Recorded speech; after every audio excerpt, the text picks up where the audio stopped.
stumble through your days, got your head hung low, your sky's a shade of gray.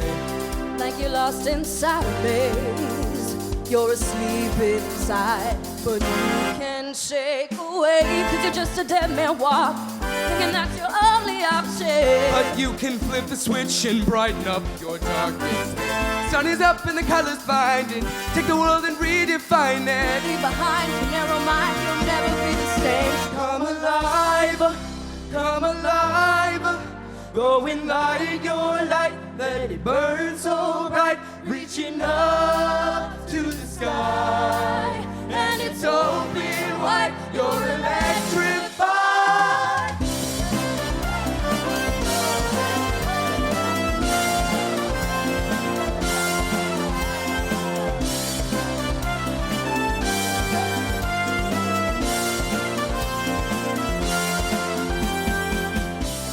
I see it in your eyes. You believe that lie, that you need to hide your face. Afraid to step outside, so you lock the door. But don't you stay that way. Shadows, Oh, how that that go. goes. You'll never ever be the same. Little bit of light is trying, bottled up to keep on shining. You can prove more you.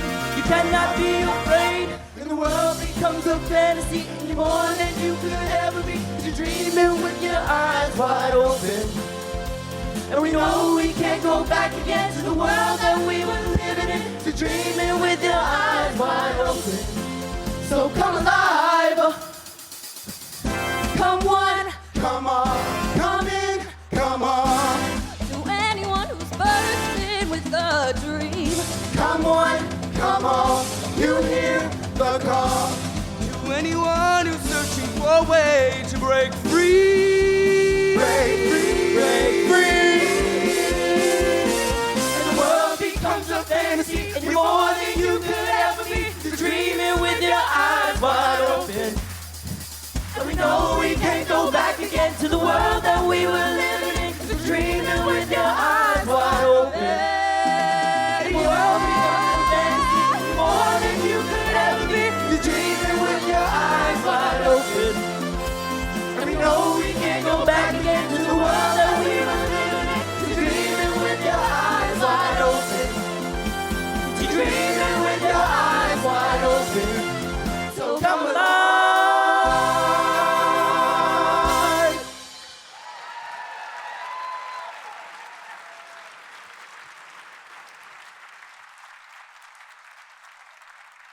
Ladies and gentlemen, welcome to the NEA Foundation's 2020 Salute to Excellence in Education Gala.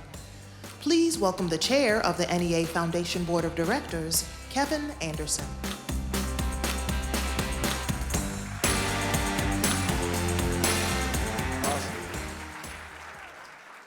Good evening, and welcome to the NEA Foundation's Salute to Excellence in Education Gala. Wow, wasn't that a terrific performance? Excellent. Super thanks to the national award-winning counterpoints from North Carolina Central High School of Indianapolis, Indiana. Woo! We'll see more of them throughout the night, but let's thank them now for bringing their talents to the stage. We're so pleased to feature students, absolutely excellent.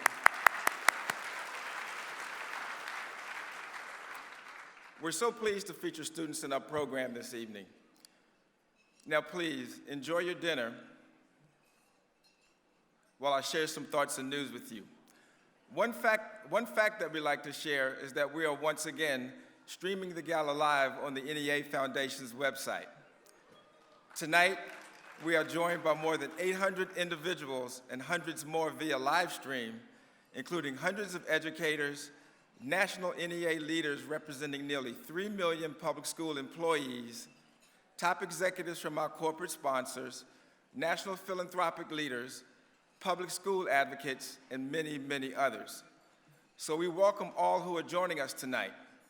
Those of you at home will be treated to a number of extra videos and program components during the broadcast. So please enjoy it all. The NEA Foundation Board of Directors hopes everyone knows the rich history of the foundation, that since its inception, the foundation's consistent aim has been to recognize, affirm, and support the very best in public education. The funding and other resources we have provided over the past 50 years have consistently focused on advancing educators' leadership, building powerful learning communities, opening doors of opportunities enabling both educators and partner organizations nationwide to solve incredibly complex teaching and learning challenges.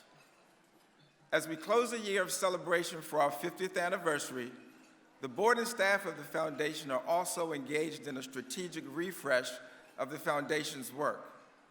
We want to thank all who have contributed to that thus far, and those who wish to contribute as we consider together how we can do more to ensure that educational equity, excellence, and opportunity are available to every child and educator across the country.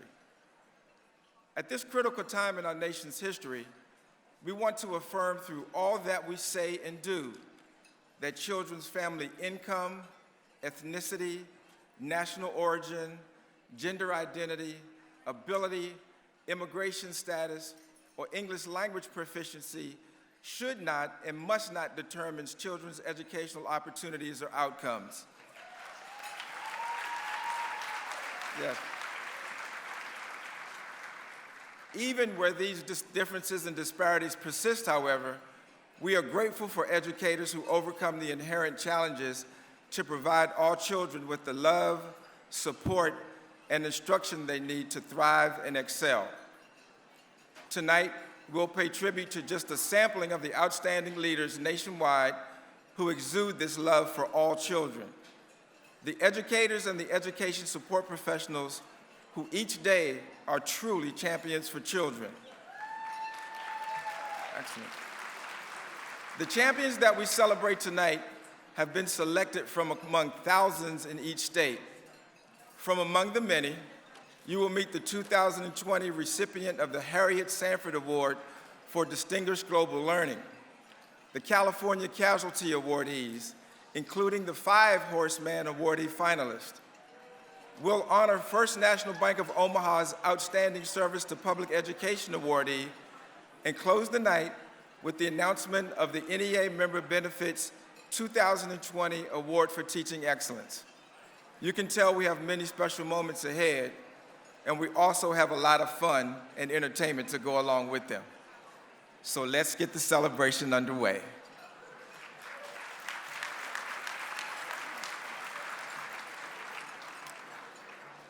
Over the years, the NEA Foundation has had many, many distinguished individuals serve as the host for this very special night. This year is no different. We often hear, "What's in a name?" Well, this evening, the name and the work associated with it, both historically and today, present unparalleled power and integrity about just what is possible when those who will settle for no less pursue with the spirit of excellence and intellectual fervor nothing short of liberty and justice for all.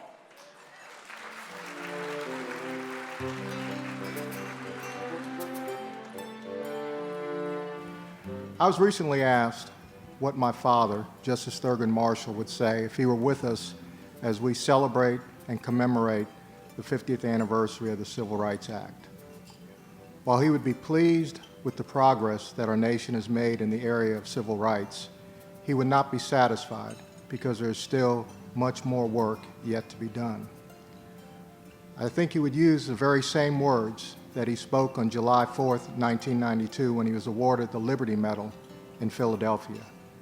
He said the following: "The legal system can force open doors and sometimes even knock down walls, but it cannot build bridges.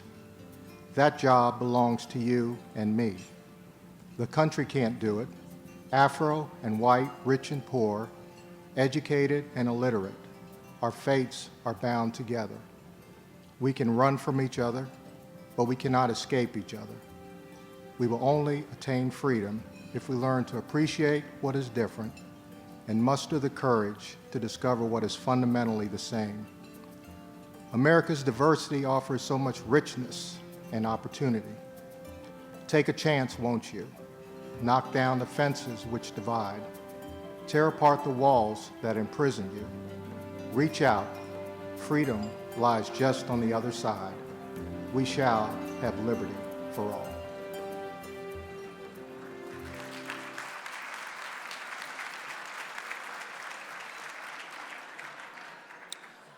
With deep and long family roots in education, as exemplified through his grandmother, Norma Marshall, a teacher herself, and his father, the Honorable Thurgood Marshall, who among many, many other exceptional accomplishments of advancing civil rights as head of the NAACP Legal Defense Fund and arguing the landmark Brown versus Board of Education case that ended racial segregation in public schools, please, please welcome his accomplished son, John Marshall.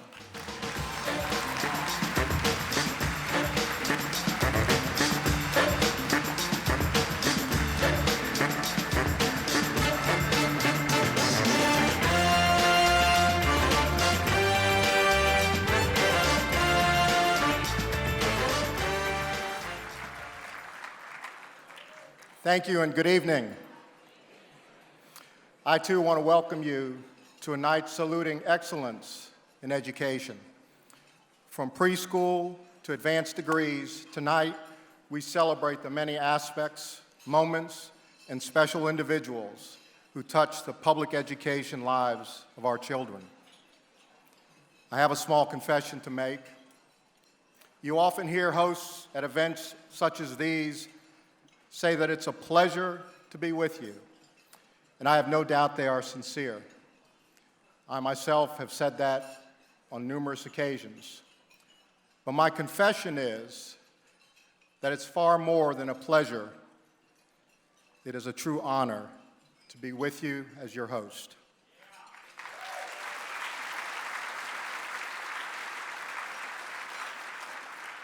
An honor because I am the result of a long, deep, and familial commitment to and respect for education.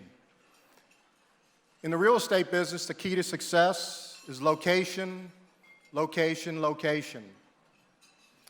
Well, growing up in our house, what my brother Thurgood Jr. and I heard over and over again from my dad and my mom was that the key to success was education, education, education.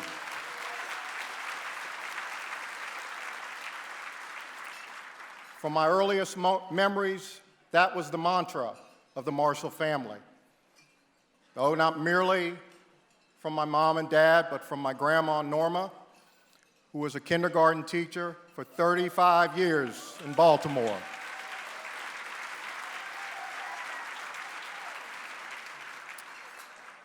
That mantra was so deeply and strongly ingrained in me that I took it to my very soul. Perhaps that is why the love of my life for the past 40 years, my wife Jean, drove a school bus for both the Fairfax and Prince William County schools for 24 years, and she joins me tonight.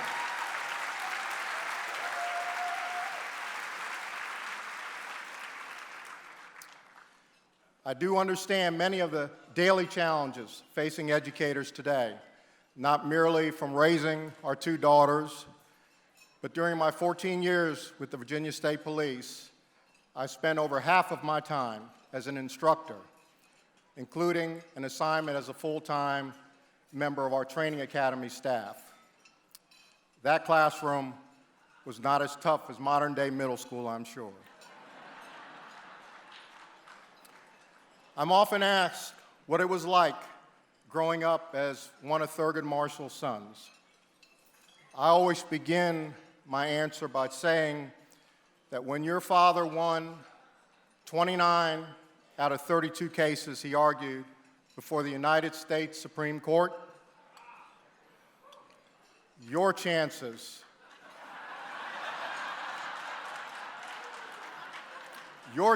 of winning an argument at home were slim to none.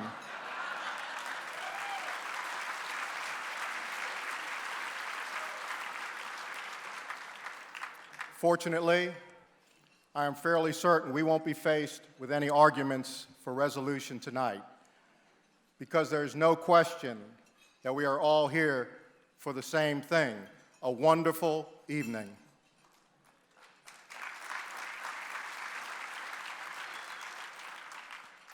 It is now my pleasure to introduce the NEA Foundation Board of Directors. I would ask that you hold your applause until all are introduced. Once again, your board chair, Kevin Anderson.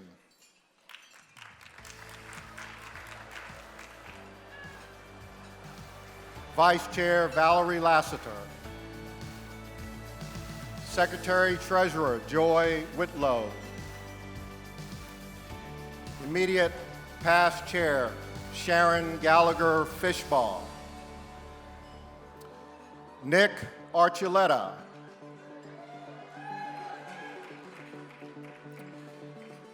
Dia Bilal Threets. Sean Corcoran. Pedro de Jesus. Bertus Downs. Laura Engel. Jeffrey Freund. Peter Heckman. Julian Vasquez Heilig. Stacy Herndon. Patricia Jones. Joanne Krell. Foundation President and CEO, Sarah Sneed. Catherine Underwood. Miguel Angel Saldana Villegas. Monica Washington. Eric Wayne. Marianne Woods Murphy. And NEA President Lilia Escalson Garcia.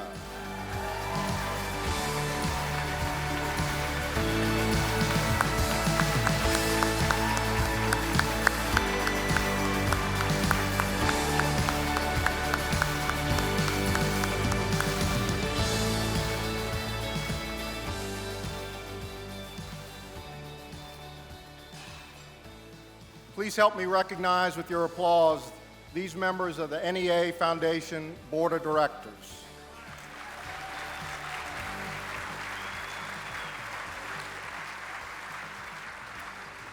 And now, please welcome the NEA leadership team. I'm going to ask them to stand at their tables, and we will recognize them as a group at the conclusion of their introductions.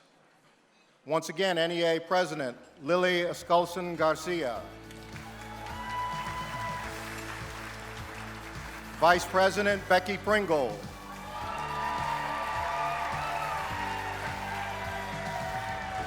Secretary Treasurer Princess Moss. And the members of the NEA Executive Committee, Eric Brown, Shelley Moore Krajacek, Robert Rodriguez, Christine Sampson Clark, George Sheridan, Hannah Vanderling, and NEA Executive Director Kim Anderson.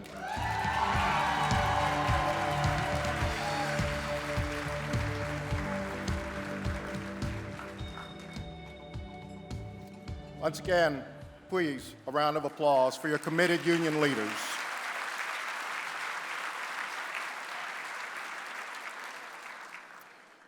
After almost 20 years leading the education policy and investments of the Hartford Foundation for Public Giving, one of our nation's largest community foundations. She is now at the helm of the NEA Foundation. She is a woman of strength and kindness and a wonderful sense of humor. In addition to her long-standing demonstrated commitment to justice, educational equality, excellence, and opportunity, she is an ordained clergywoman, proudly from a family of educators, and someone who believes in the intrinsic worth, power, and potential in every individual. Known nationally as a passionate and accomplished advocate for public education, neighborhood and community schools, she is a strong and strategic woman and a leader with vision and purpose. Ladies and gentlemen, please help me welcome NEA Foundation President and CEO, Sarah Sneed.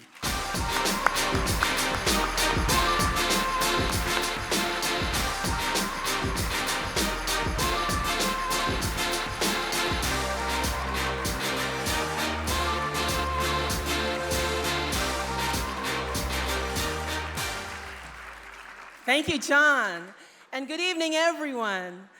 I am so happy to be with all of you tonight. Thank you for joining in what the NEA Foundation considers the Academy Awards of Education. Tonight, we celebrate an amazing group of individuals who truly are incredible leaders in every respect. These are leaders whose lives and accomplishments point toward one shared commitment and ethic, that every child deserves to have access to and to benefit from a high-quality public education.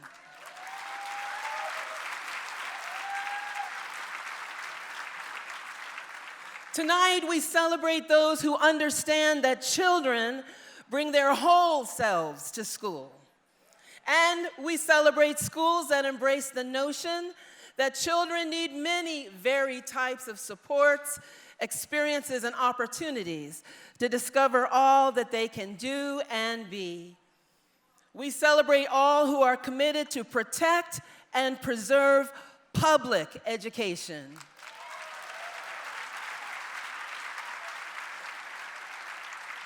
We recognize public education not just as this nation's highest hope and brightest hope, because it certainly is, not just as the cornerstone of our democracy, and not just the makerspace of our future, but as every child's civil right. I know that these are commitments that we share together, and that word together is especially important tonight, and one that we especially want to lift up, because we know that it takes all of us working together, families, educators, schools, and the broader community, to ensure that children have the very best in public education. We also know that educators are the best equipped in this nation to lead in shaping education policy, practice, and progress.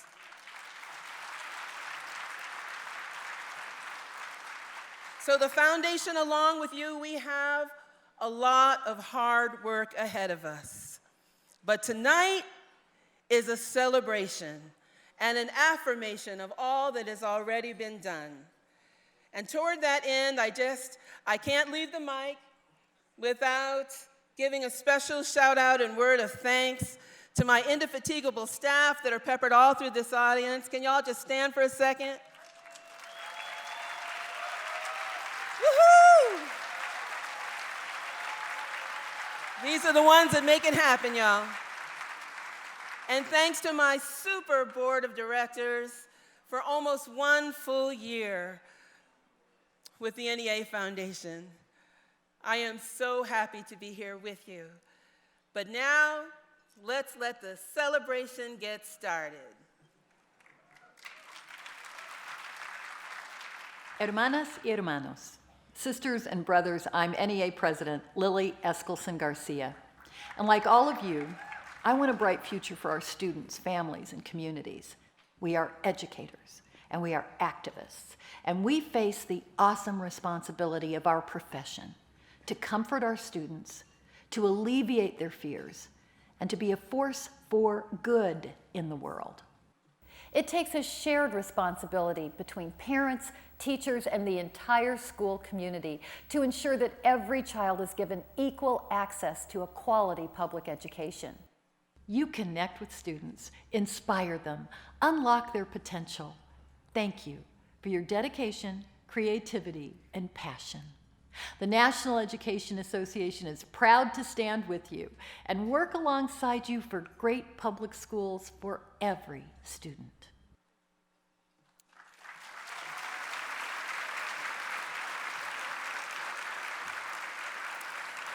Lily Eskelson Garcia. There is no way that we were going to let this night celebrating the best in public education come and go without showing our love and our appreciation to you.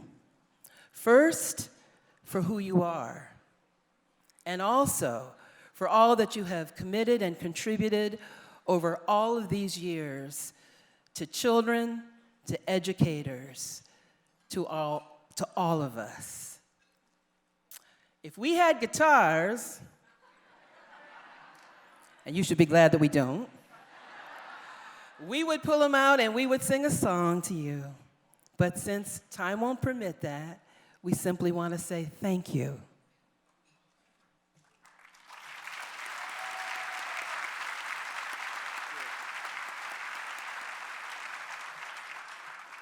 Thank you so much, Sarah. Sharon Gallagher-Fishbaugh, NEA Foundation board member and longtime friend of Lily, asked that I share a few words on her behalf as she is unable to be here this evening. As Sharon recalls, the year was 1989. Utah teachers had staged a statewide walkout in response to a lack of funding and the governor's commitment that we should all take an aspirin and call him in the morning. A young teacher carrying a guitar was introduced to Utah educators that day as the Utah Teacher of the Year. She performed her rendition of the Utah Teacher's Blues to thousands gathered in the park. That teacher was Lily Eskelson Garcia.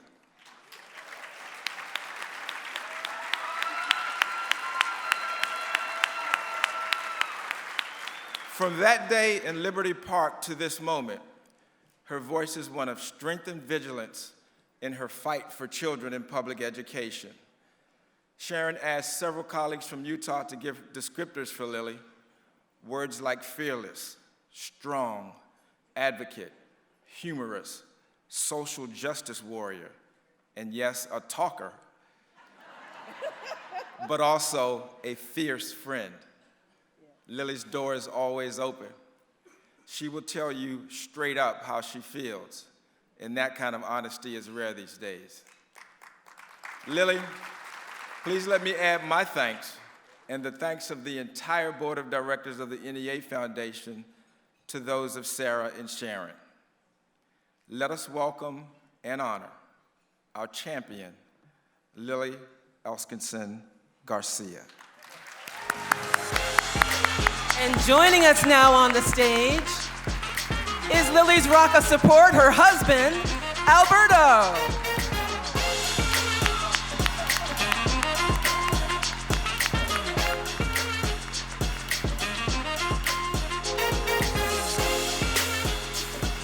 It was a total surprise, everyone. She had no idea he would be here.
You are looking at a proud owner of a brand new green card.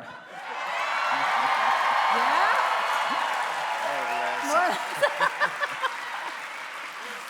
Oh, not expecting this. And I just want to say, I am so impressed with myself.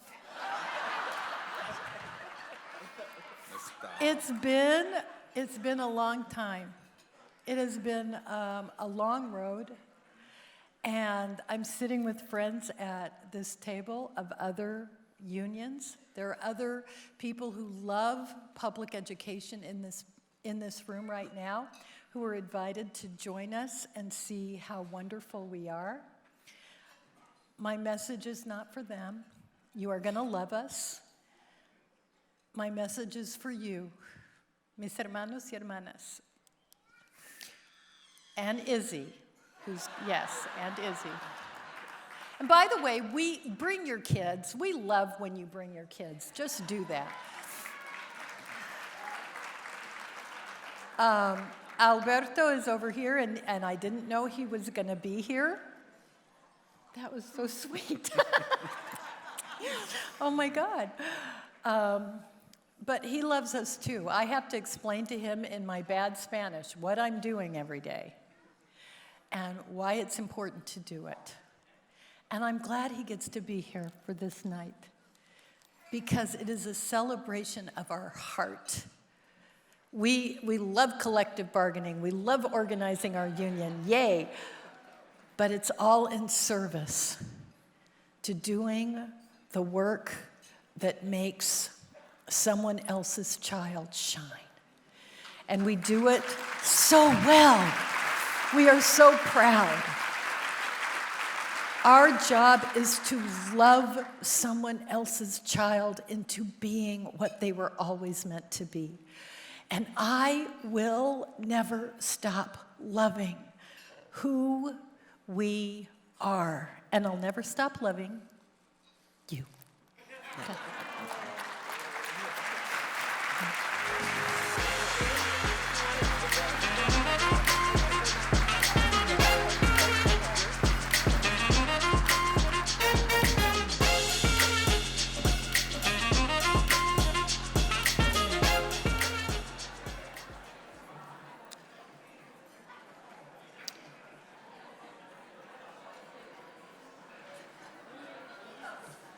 Fantastic. That's absolutely fantastic. Congratulations and our sincere thanks to Lily.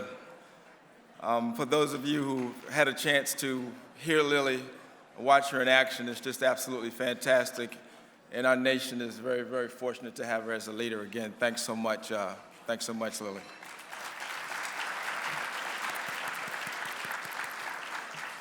We'd also like to recognize a longtime sponsor who continues to stand by the NEA Foundation and public school educators. Please join us in thanking Bank of America for their generous support to help us improve public education by giving educators the resources that they need inside and outside of the classroom. Bank of America is making a difference for teachers and students across the nation, and we are truly, truly grateful.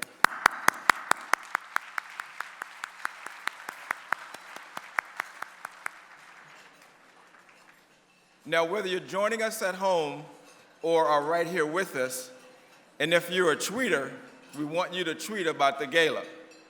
Please participate in this great night and tweet while you are watching the show. Please be sure to tag your tweets, hashtag NEAF Gala, right there. Later in the evening, during dinner breaks, we will share some of them with you.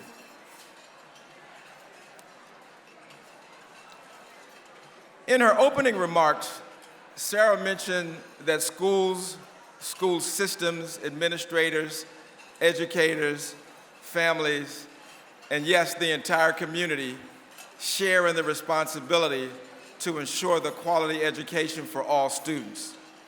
We also recognize that many different individuals contribute daily to that thriving and dynamic educational environment that brings out the best in every child.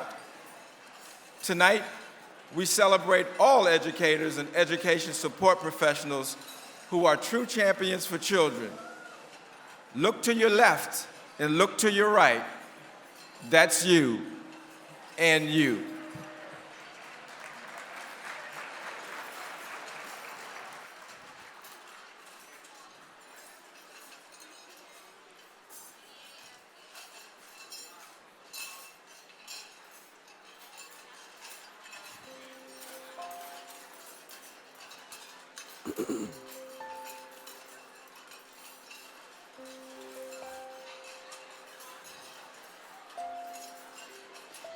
So, I was scared. I was a freshman in high school, and he was just starting off as a new show choir director. Now, there's a difference, if you ask me, between a show choir and a school choir. When you talk about show choir, you're talking about like 50 people dancing and singing all in sync at the same time. It's like a Broadway show. It's literally like an exercise. I would say it's like a sport because how much you had to do. But you can't be in counterpoints until your sophomore year in high school. So my freshman year, I was in King's Court, a smaller choir. And counterpoint status at the time, and still is they were like one of the biggest show choirs in the country. I mean, they were known for their amazing singing, amazing dancing, just how phenomenal they are on the stage.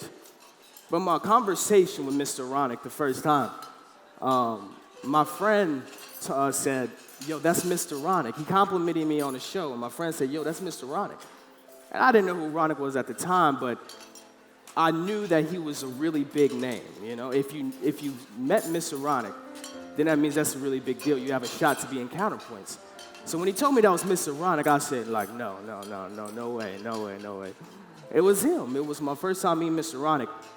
I didn't interact with him again until my sophomore year when I auditioned for the counterpoints. And I'm telling you, like, it was the most stressful, nerve-wracking audition in my life.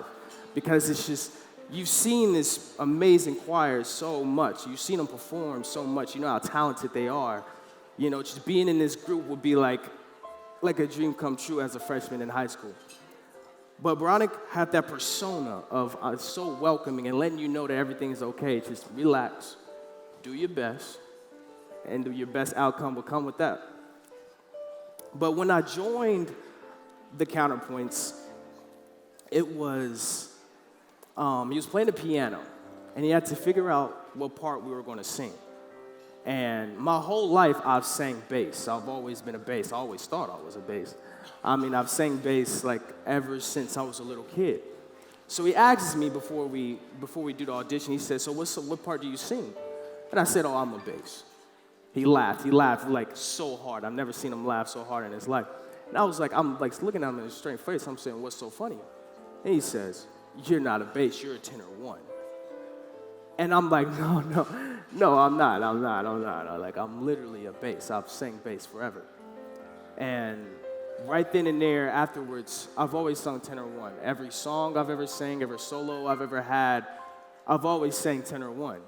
And that was the beginning of him pushing me to become a better singer. And after that, my trust became so large with Mr. Ronick. I looked up to him because he believed in me. And when he started believing in me, that's when I began to believe in myself. He respected me. I respected him because he's always treated me with respect. But his job wasn't easy. Before Mr. Ronick became a director for the Counterpoints, there was a really great director before him. I mean, she had a whole bunch of success with the group. It was a lot to handle for a new director. And I saw him tackle this huge pressure-filled challenge. I'm talking like he would do so much that she wouldn't do, but he became so successful with what he was doing. I'm talking like he did things like, yo, like, how are you being so successful? But he just did his thing, you know? But that encouraged me to try so many new things. That let me know that no matter what obstacles I go through, no matter how big it is, I can do it if I set my mind to do it. So I've been in Counterpoint for 3 years. I was in Counterpoint, and now I'm in college. And I know I'm here because of everything the Counterpoints and Miss Aronica has taught me. I am now studying music engineering at Ball State University. Thank you. And to this day, I'm using all that music theory that Miss Aronica has taught me. There's just so much that he has taught me, but it didn't make me just realize the music, but it made me realize how brilliant of a guy he is. I'm talking when it comes to key signatures, articulation, breath support, phrasing, transposition. These are all things that I'm still applying to this day, and the reason why I'm becoming so successful in college, and the reason why I have so much knowledge as a musician as a whole. Music taught me so many different things in the world, but it was beyond singing. It was beyond my voice. It was beyond performing. It gave me confidence on and off the stage. So senior year, we performed at the Grand Ole Opry, my senior year. And it was really huge because if you think about the Grand Ole Opry, you think about huge legends that performed at the Grand Ole Opry. But the biggest thing was this was a national competition. You know, I've never been to like a national competition. We go to state every single year, but to hear like this is a national competition was a huge deal. It was my senior year, so I really, really wanted a solo. Like, I've had a solo every other year. I said I had to have a solo. It's my senior year, it's nationals, I gotta have a solo. So I auditioned for a solo that year, and I didn't do my best. I was not the best at this solo. Like, I was far from the best. And I was very down on myself because I always do well on auditions. Auditions has always been my thing, and if I don't do well in auditions, I'm very down on myself because I get really far in my head. And the song was Let the Road, and it was this really high note, and I got far in my head, and I told myself, you know, I can't hit this high note. I didn't hit the note when I did the audition. But after class, Ronick saw how upset I was, and he said, Mark, you know you can hit that note, right? But it was more than that. I saw how much he believed in me. I saw that even when I fail, even when I don't do my best, he still sees the best in me. He still sees that, yeah, he didn't do well right there, but I know that he can do it. I know that he's capable of doing it. I know deep inside that he's the best at that. So ever since then, I called him my right-hand man. I'm a sophomore at Ball State, and I still call him my right-hand man. No one knows my voice like Mr. Ronick. I mean, he knows my highs, he knows my lows. He knows when I'm doing too much, he knows when I need to pull back. And I truly believe that he's the most inspiring music educator in the entire world. You can hit that note, Mark. Yeah, I can. Ladies and gentlemen, my right-hand man, Mr. Ronick.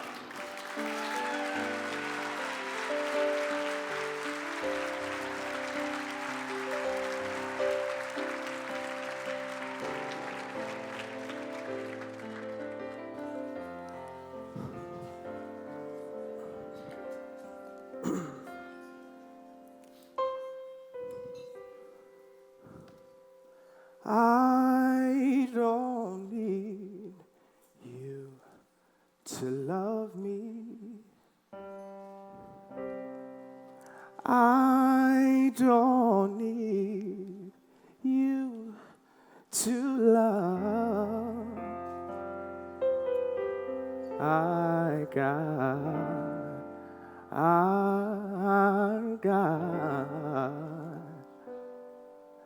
I got my sister. I can feel her now. She may not be here, but she's still mine, I know. She still loves me.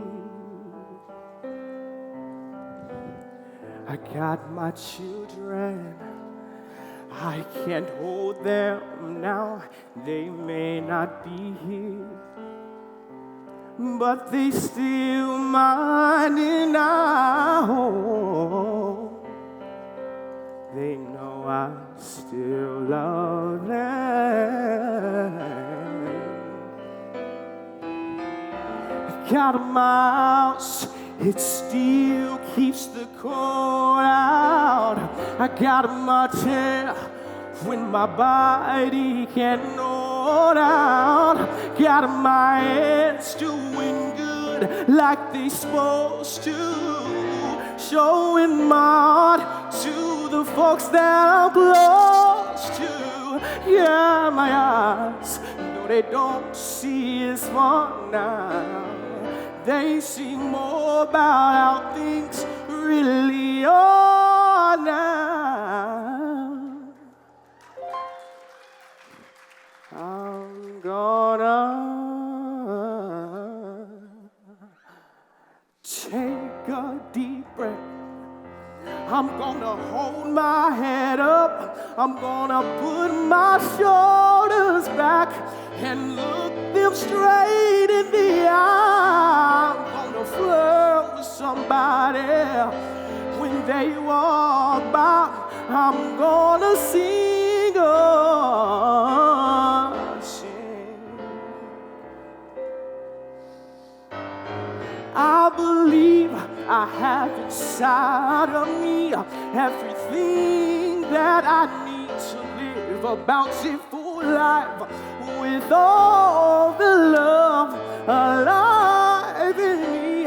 I'll stand as tall as the tallest tree, and I'm thankful for each day that I'm given. Both the easy and hard ones I'm living. But most of all, I'm thankful for loving who I really am. I'm beautiful. I'm beautiful. And I'm here.